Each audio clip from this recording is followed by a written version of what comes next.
د دعا د قبلېدو بهترین وخت درته وښایم چې شپې سړی کله هم سترګې کولاو شي راپاسې دی دغه کلمات به ووایي او د هغې نه وروسته به دعا وغواړي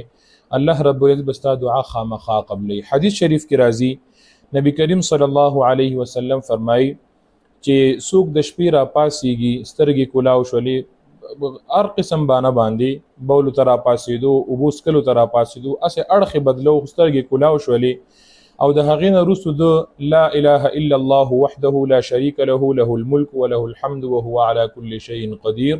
وسبحان الله والحمد لله ولا اله الا الله والله اكبر ولا حول ولا قوة الا بالله. دغه کلمات د اولوستل د هغې نه وروسته دی چې څه قسم ته دعا هم وغواړي الله رب العزت دغه انسان دعا خامخا قبلوي. او یو حدیث کې ورسره دا اضافه هم ده چې که دغه انسان چرته لږ غونتې همت وکړو او پاسېدو او داسې وکړو بیا د هغې نه وروسته لمونځ وکړو الله رب العزت به دغه انسان دغه لمونځ هم مقبول وګرځوي. به هر حال نو بهترینه موقع او ډېر اسانه عمل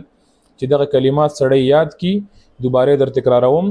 لا اله الا الله وحده لا شريك له له الملك وله الحمد وهو على كل شيء قدير